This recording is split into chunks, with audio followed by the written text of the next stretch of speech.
O vereador do PDT, Thiago Brunet, usou a tribuna da Câmara de Vereadores de Farroupilha na sessão da última segunda-feira para externar a sua indignação com relação ao valor de 5,7 bilhões de reais para o fundo eleitoral de 2022. De acordo com o parlamentar, um cidadão que ganhe um salário mínimo necessitaria trabalhar 400 mil anos para acumular esse valor. Thiago Brunet dirigiu seus deputados federais que votaram a favor do fundo eleitoral e chamou-os de canalhas. O vereador do PDT lamenta que o fundo eleitoral tenha triplicado de 2018 para 2022. Brunet fez um desabafo e revelou a sua indignação com a postura dos deputados federais que votaram pelos 5,7 bilhões de reais para o fundo eleitoral de 2022.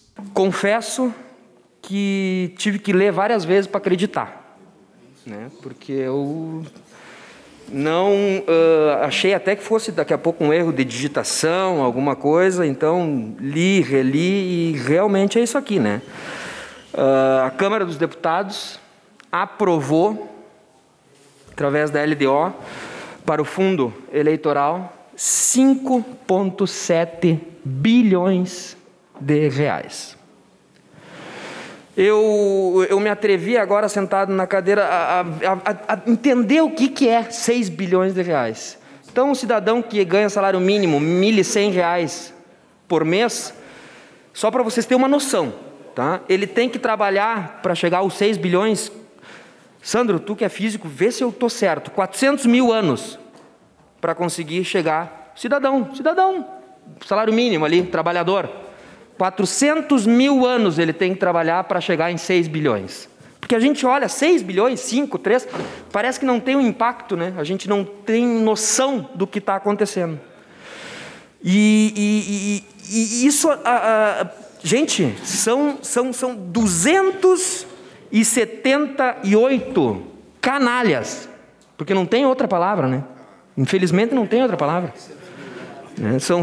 São cidadãos que assaltaram os cofres públicos usando terno e gravata e dentro do templo da nossa democracia, dentro do Congresso Nacional.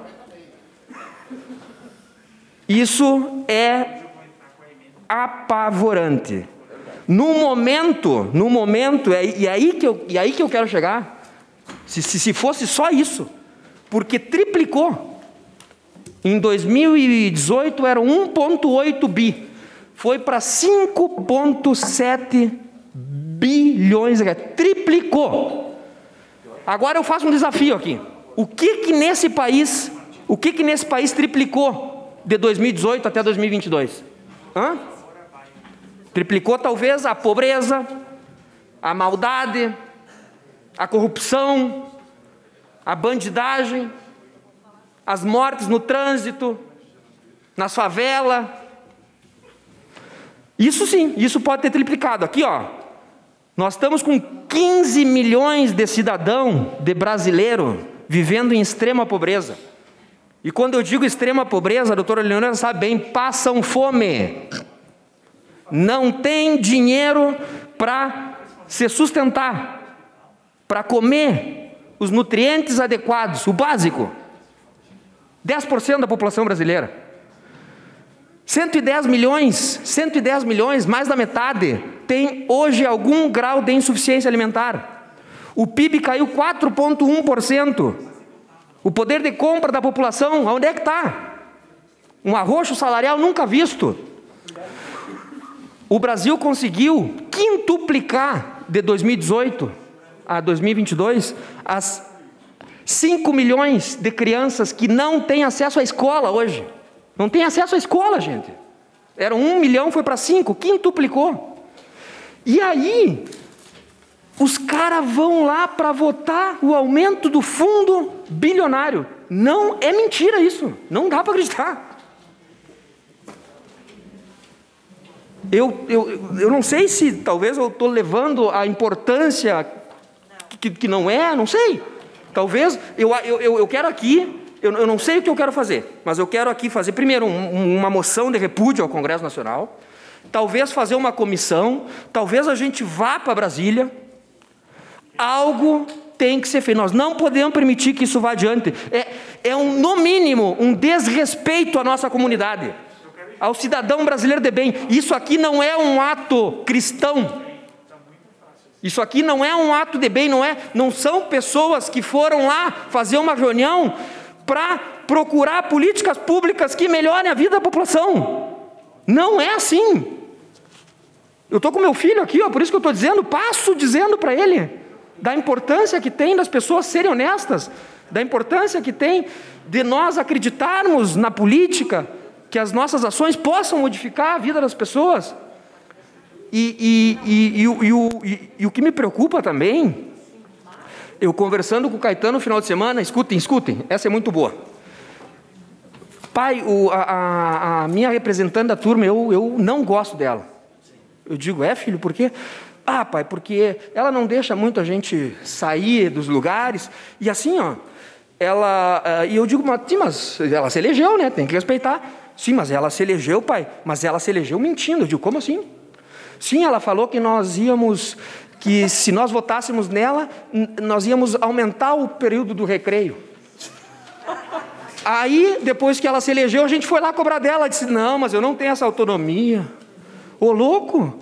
Aí eu pensei, mas o problema não começa aqui, o problema está mais embaixo, então. Vocês entenderam aonde que eu quero chegar? Passou uma notícia na televisão, torre de 20 metros cai e mata 10 pessoas, não sei se vocês viram. Eu digo, olha só, Caetano, é o Brasil, né, pai? Eu digo, como o Brasil, Caetano? O Brasil. As pessoas não tinham que estar lá, pai, tu sabe, mas no Brasil pode tudo. Nós estamos perdendo essa geração, gente. Eu não estou brincando. É o Brasil. Aí tu pergunta para um cidadão, para uma criança, que John Locke dizia que a criança, o cérebro dela é uma lousa branca, e a gente vai desenhando, né? Ela vai se formando. E o Caetano está com 11 anos, ainda não está em formação, vai até os 12, 13 anos, que é a parte, né, intelectual. Aí tu pergunta, diz assim, Caetano, vamos lá, vamos brincar um pouco de política. Bolsonaro ou Lula? Bolsonaro, né, pai? Por quê? Melhor ter um presidente sem cérebro que um ladrãozinho. Porra! Que referência política essa gurizada tem, gente? Que referência política? Não tem nenhuma. Coitados. Graças a Deus, e nem tem da bancada aqui, mas para mim, o melhor presidente que nós tivemos foi o meu primeiro voto, Fernando Henrique Cardoso. Um estadista. O cara que controlou a inflação, o cara que privatizou o que tinha que privatizar, as telecomunicações. Imagina se nós não tivéssemos privatizado as telecomunicações, como é que nós estaria hoje? Né? Estaria com o telefone da CRT. Então, privatizou a Vale, hoje é a segunda maior empresa do mundo, nunca seria se não tivesse privatizado, mas manteve sistema financeiro, energia, né? As coisas básicas na mão do Estado, que eu acho que é importante, que a gente também não pode se desfazer de tudo. Então, fez planos sociais, todos os planos sociais, Betinho, Vale Gás, incentivo das pessoas a ir para a escola. Então, fazia projetos sociais, mas também privatizando aquilo que não servia. Um cidadão de esquerda, viu? Se intitula esquerda, assim como eu, assim como a maioria, talvez aqui, porque num país que tem tantos problemas sociais, todos nós somos esquerda, gente. O próprio Bolsonaro também está fazendo um governo de esquerda, aumentando Bolsa Família, dando 13º, fazendo. Então, não tem como não ser. Não estou dizendo que está errado. Entendeu? Agora, também para tripudiar a esquerda aí e tal, hoje em dia, gente direita, esquerda, qual é a diferença? Qual é a diferença? A esquerda clássica da Revolução Industrial, essa que veio lá da França, na Inglaterra, essa esquerda socialista, comunista, essa não existe mais. Né? Então, antes esquerda era isso, antes. E a direita era o quê? Eram os donos da terra, dos latifúndios, os donos das indústrias, a oligarquia. Essa era a direita. Hoje, tem muita gente que caiu, muita gente que emergiu da classe pobre, né, eram os trabalhadores à esquerda, né, e proletariado, e à direita, os donos das empresas. Me diz hoje eu faço reunião num Partido Democrata Trabalhista, no PDT, não tem um trabalhador dentro. Não tem um trabalhador ali. O PT também deve fazer reuniões e não deve ter um trabalhador ali representando. Por quê? Porque é a nova classe. Não existe essa questão esquerda e direita. Então, vamos parar de criar problema mais do que nós já temos. Né? Eu me considero um cidadão de esquerda, sim. Se a esquerda é da nova esquerda, democrática, que tem na igualdade, na tentativa de diminuir os problemas sociais, mas com um fundamento principal que é a liberdade. Essa sim, se é assim, eu sou esquerda. Que bota a sociedade civil, que bota através das ONGs, para tentar sempre diminuir as desigualdades sociais. O socialismo ele é utópico, mas é algo que realmente a esquerda, na sua utopia, muitas vezes, tenta idealizar.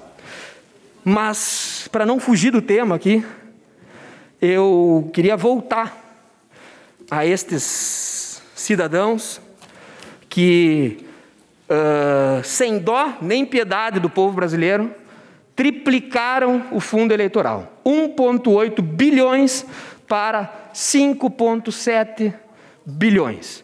Fica o desafio, fica a pergunta, o que neste país triplicou?